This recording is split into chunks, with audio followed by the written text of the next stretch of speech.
Okay, so now we're going to take a look at the second part of the project and what you should be focused on when you're writing about the accounting principles that the company uses.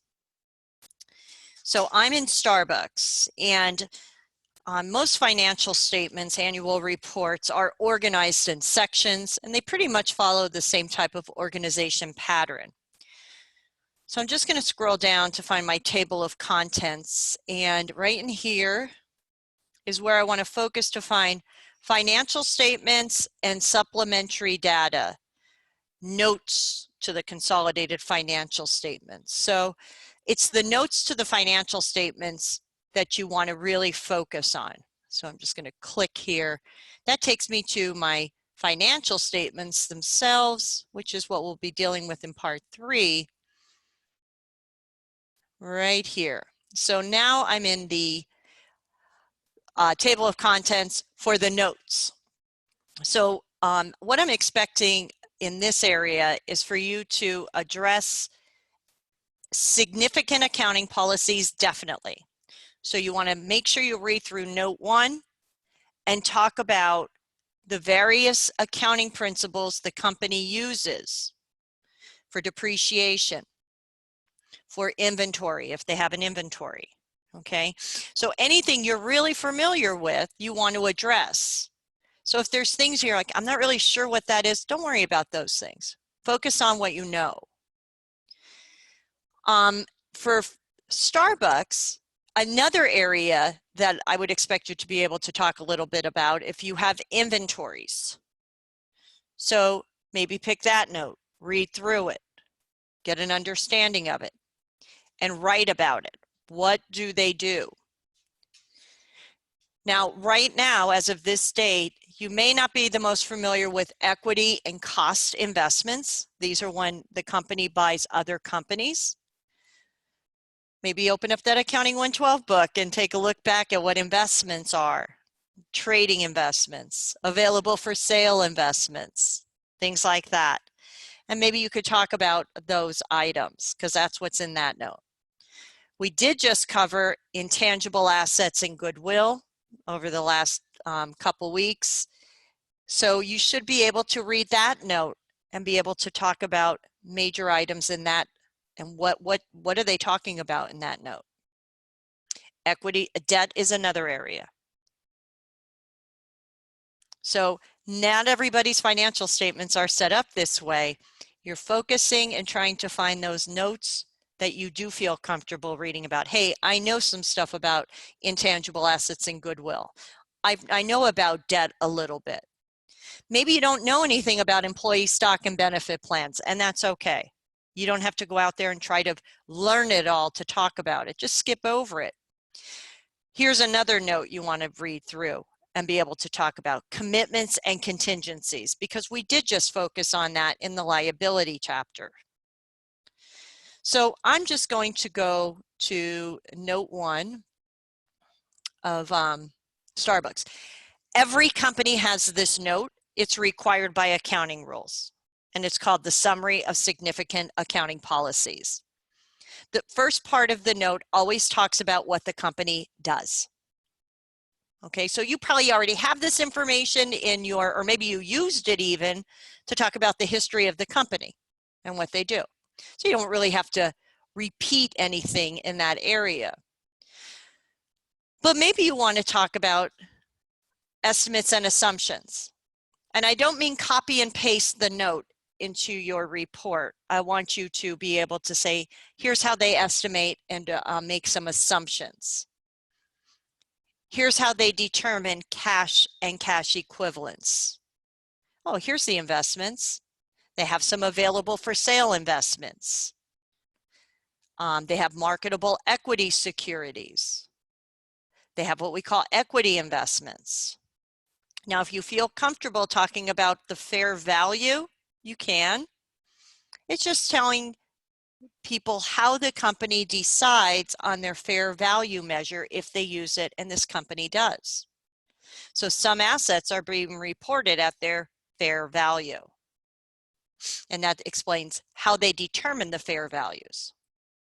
Now, I don't expect you to know about derivative instruments, so you could kind of fly over that. But you do know about receivables and allowance for doubtful accounts. So you could talk about that, and inventories and how they depreciate their assets and how long. Goodwill, you know about goodwill. So you can mention some information about goodwill. So I don't need you to explain what the item is. I need you to, like for instance, the company uses first in, first out. First in, first out is when you do this, this, and no, we don't need to know that. We just need to know Starbucks uses, well, they actually use average cost. Okay. So it's more from that perspective. I want you to create this section. What do they use? And that's what's being defined in the policies. So you could see this is quite a long note. Asset retirement obligations. We talked about those. But we didn't talk about foreign currency translation. So I don't really expect you to talk too much about that, or income taxes. There's earnings per share. You may want to mention that. Okay, and then that's the end of note 1.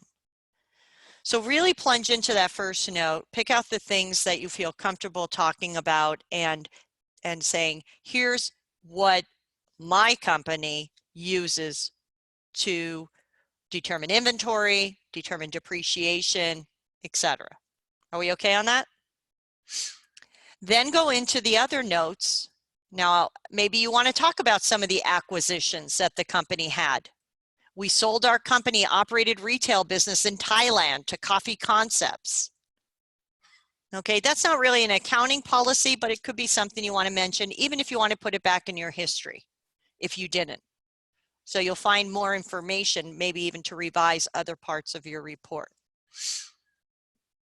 Same with derivatives, that's note 3. Going into note 4. Fair value measurements.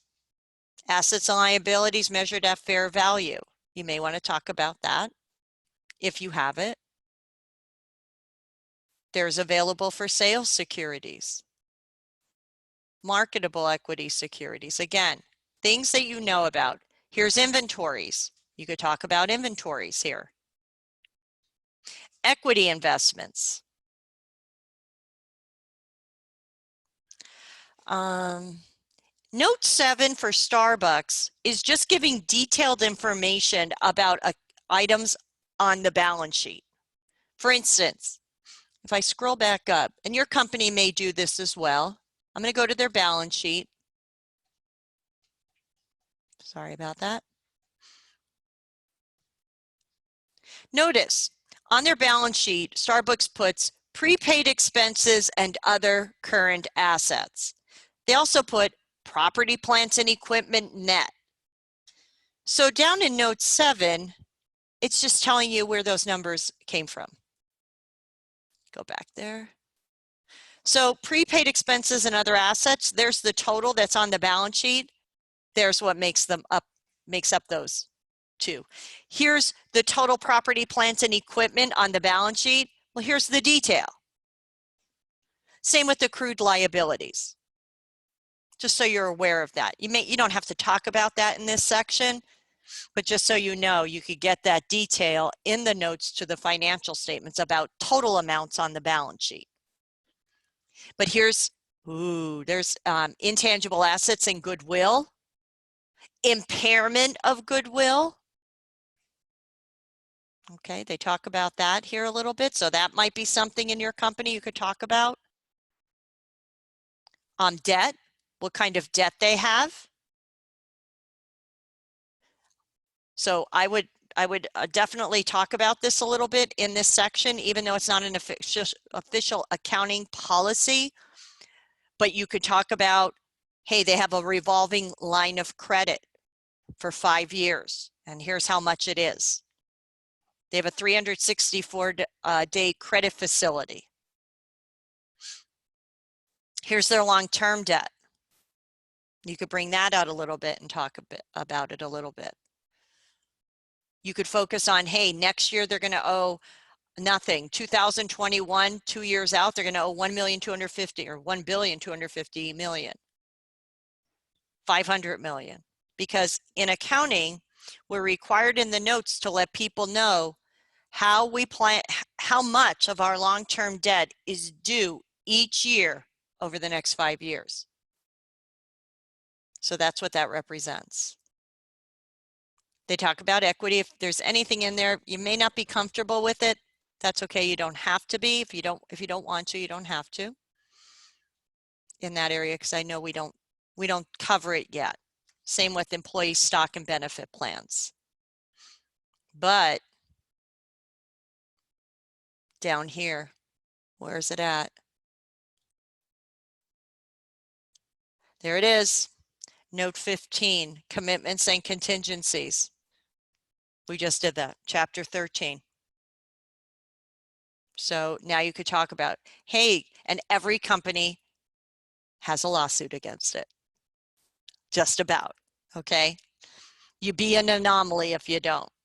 So here we have, on April 13th, Council for Education and Research on Toxics filed a lawsuit in the Superior Court of State of California against the company and certain other manufacturers, package distributors who sell brewed coffee.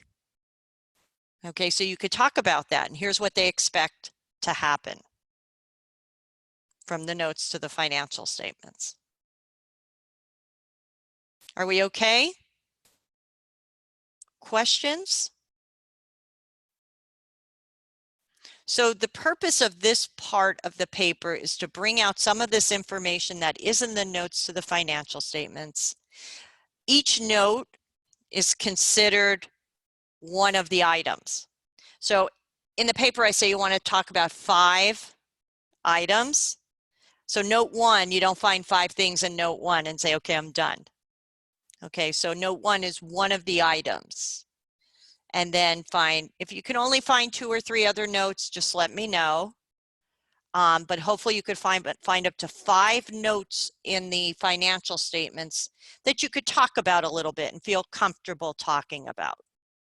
And if there's any confusion on any of the notes, you just need to email me or see me, and I could explain what they're telling you in the notes so that you do feel more comfortable with it. Okay, so this next part, people say how long? 2 to 3 pages of your report. We don't want to go crazy with it. We don't need to.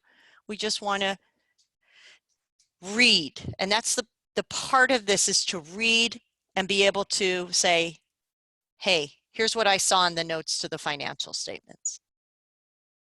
Okay? Any questions? All right. So like I said, if you have specific questions, though, let me know. And so then we're wrapping up that part in March 23rd, I think it is our due date. I'll remind you about it, but I'll have this available on Blackboard for you to listen to again.